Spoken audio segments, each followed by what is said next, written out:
সোণালী পক্ষী এসময়ত এজন ৰজা আছিল।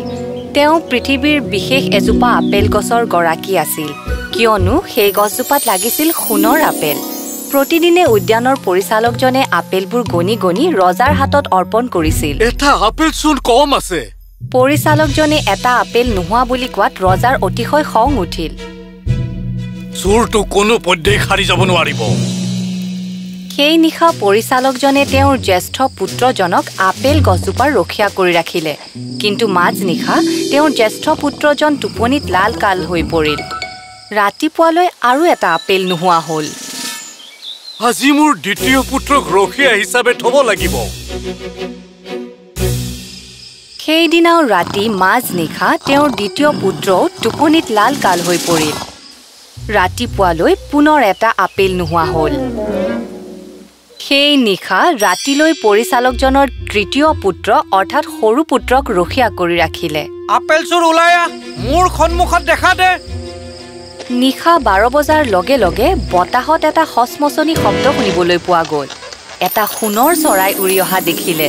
চৰাইটোৱে তাৰ ঠোঁটেৰে আপেল এটাত কামোৰ মৰাৰ লগে লগে বাগিচাৰ পৰিচালকজনৰ সৰু পুত্ৰই চৰাইটোলৈ এডাল কাঁড় মাৰিলে, কিন্তু কাঁড়ডালে চৰাইটোৰ একো ক্ষতি নকৰিলে। মাত্ৰ চৰাইটোৰ নেজডালৰ পৰা এটা সোণৰ পাখি তললৈ সৰি পৰিল আৰু চৰাইটো উৰি গুচি গ'ল। ৰাতিপুৱা সোণৰ পাখিটো ৰজাৰ ওচৰলৈ নিয়া হ'ল আৰু এখন সভা আহ্বান কৰা হ'ল। ৰাজপ্ৰসাদত থকা সকলো বস্তুতকৈ সোণৰ পাখিটোৰ মূল্য বেছি বুলি সকলো একমত হ'ল। এটা পাখিৰে মোৰ বাবে যথেষ্ট নহয়, মোক গোটেই চৰাইটো লাগে। সেই সোণৰ চৰাইটো ধৰি আনিবলৈ কাৰ সাধ্য আছে? সোণৰ চৰাই বিচাৰি যাবৰ বাবে জ্যেষ্ঠ পুত্ৰজন সাজু হ'ল। ভাল কথা। গৈ গৈ এখন তেওঁ অৰণ্য পালেগৈ। অৰণ্যখনৰ কাষতে তেওঁ এটা শিয়াল ৰৈ থকা দেখিবলৈ পালে আৰু লগে লগে হাতত ধনুশৰ উঠাই ল'লে। মোক আপুনি নামাৰিব, মই আপোনাক ভাল পৰামৰ্শ দিবলৈ পাৰিম। মই আপোনাৰ উদ্দেশ্য জানো। মোৰ পৰামৰ্শই সোণৰ চৰাইটো পাবলৈ সহায় কৰিব আপোনাক। কেনেকৈ? মোৰ কথা ভালদৰে শুনক। এইফালে গৈ আপুনি সন্ধ্যা এখন গাঁও পাব।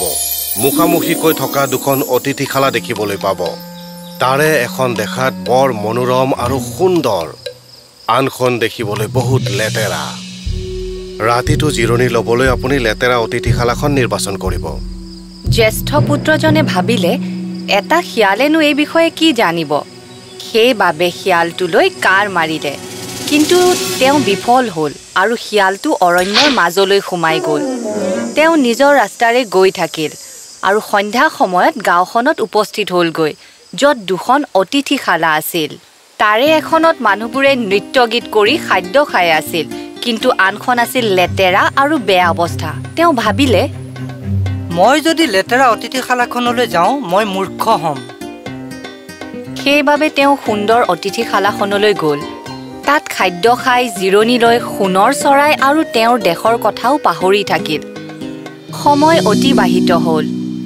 জ্যেষ্ঠ পুত্ৰ উভতি নাহাত দ্বিতীয় পুত্ৰ সোণৰ চৰাইৰ সন্ধানত ওলাই আহিল আৰু তেওঁৰ ক্ষেত্ৰতো একেই ঘটনা ঘটিল। তেওঁ শিয়ালটো লগ পালে। শিয়ালটোৱে তেওঁক উপদেশ দিলে, কিন্তু যেতিয়া অতিথিশালা দুখন পালেগৈ তেওঁৰ ককায়েকে তেওঁক সুন্দৰ অতিথিশালাখনলৈ মাতি নিলে আৰু একেদৰেই সোণৰ চৰাই আৰু নিজৰ দেশৰ কথা দ্বিতীয় পুত্ৰইও পাহৰি থাকিল। কিছুদিন যোৱাৰ পাছত বাগিচাৰ পৰিচালকৰ সৰু পুত্ৰই সোণৰ চৰাইটো বিচাৰি যাবৰ বাবে মন মেলিলে। অনুগ্ৰহ কৰি মোক যাবলৈ দিয়ক দেউতা। কিন্তু তেওঁৰ দেউতাকে বহুত ভয় খাইছিল। মই ইতিমধ্যে মোৰ দুজন পুত্ৰ হেৰুৱাইছো, কিন্তু আপুনি মোক হেৰুৱাব লগা নহয় দেউতা, মোক বিশ্বাস কৰক। অৱশেষত পৰিচালকজন সন্মত হ'ল আৰু তেওঁৰ সৰু পুত্ৰই অৰণ্যৰ মাজেৰে যাত্ৰা কৰিলে আৰু শিয়ালটোৱে তেওঁক একেই উপদেশ দিলে। জৰাজীৰ্ণ অতিথিশালাখনলৈ যাবা, সোণৰ চৰাইটো যদি তুমি পাবলৈ বিচৰা। ধন্যবাদ বুদ্ধিমান শিয়াল ককা। তুমি মোৰ নেজত বহি লোৱা, তেতিয়া তুমি সোনকালে গৈ পাবা। তেওঁলোক গাঁওখনত উপস্থিত হ'ল আৰু সৰু পুত্ৰই লেতেৰা অতিথিশালাখনতে নিশাটো জিৰণি ল'লে। ৰাতিপুৱা পুনৰ নতুন পৰামৰ্শ দিবলৈ শিয়ালটো আহিল। এতিয়া ৰাজপ্ৰসাদ নোপোৱা পৰ্যন্ত পোনে পোনে গৈ থাকিবা। ৰাজপ্ৰসাদ পোৱাৰ আগতে দেখিবা এদল সৈন্য দুৰ্ঘোৰ টোপনিত লাল কাল। তেওঁলোকক তুমি জাননী নিদিয়াকৈ ৰাজপ্ৰসাদৰ ভিতৰলৈ সোমাই যাবা। ভিতৰত এটা কোঠা পাবা, য'ত এটা কাঠৰ সজাত সোণালী চৰাইটো সোমাই থাকিব। তাৰ কাষতে এটা ধুনীয়া সোণৰ সজা দেখিবা, কিন্তু সজাটো সলনি কৰিবলৈ চেষ্টা নকৰিবা, নহ'লে সকলোবোৰ অথলে যাব। শিয়ালটোৱে দীঘলকৈ নেজডাল মেলি দিলে। সৰু পুত্ৰজন নেজডালত বহি আৰু ৰাজপ্ৰসাদৰ দৰবাৰৰ সন্মুখ পালেগৈ। ভিতৰলৈ সোমাই গৈ শিয়ালটোৱে কোৱাৰ দৰে এটা কোঠালি পালে। ইমান ধুনীয়া চৰাইটো যদি লেতেৰা সজাটোত ভৰাই নিওঁ, বৰ অপমান কৰা হ'ব চৰাইটোক। কিন্তু সজাটো সলাবলৈ দুৱাৰখন খোলাৰ লগে লগে শুই থকা সৈন্যসকলক সতৰ্ক কৰিবলৈ চৰাইটোৱে আতাহ পাৰি চিঞৰিবলৈ ধৰিলে। ৰাতিপুৱা তেওঁৰ বিচাৰ কৰিবলৈ ৰাজসভা বহিল। সকলো কথা শুনাৰ পিছত পৰিচালকৰ সৰু পুত্ৰক মৃত্যুদণ্ড ঘোষণা কৰা হ'ল। অ' দয়ালু মহাৰাজ, দয়া কৰি মোক জীৱন দান দিয়ক। এটা চৰ্ততহে মই তোমাক জীৱন দান দিব পাৰিম। যদি বতাহৰ গতিৰে চলিব পৰা এটা সোণালী ঘোঁৰা আনি দিয়া, তেতিয়া মই তোমাৰ জীৱন দান দিম আৰু সোণালী চৰাইটো তোমাক দিম।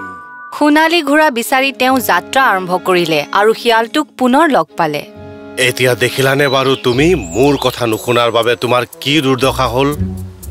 তুমি এজন ভাল ল'ৰা বুলি জানো, সেয়ে মই আকৌ সহায় কৰিবলৈ আহিছোঁ। এতিয়া সোণালী ঘোঁৰাটো বিচাৰি পাবলৈ ৰাজপ্ৰসাদলৈ পোনে পোনে গৈ থাকা। দেখিবা ঘোঁৰাটো থিয় দি আছে আস্তাবলৰ ভিতৰত, আৰু ওচৰতে অশ্বপালকজনে নাক ঘূৰাই শুই থাকিব।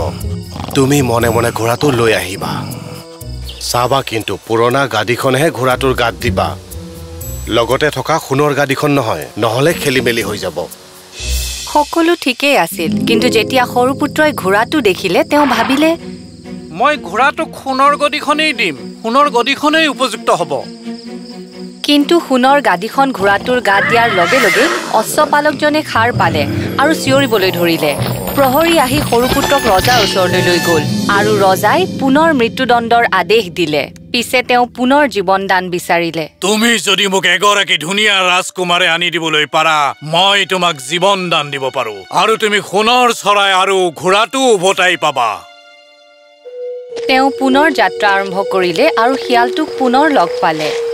তুমি যদি মোৰ কথা শুনিলাহেঁতেন, সোণালী চৰাই আৰু ঘোঁৰা দুয়োটাই আনিব পাৰিলাহেঁতেন। তথাপি মই তোমাক আকৌ এবাৰ সহায় কৰিম।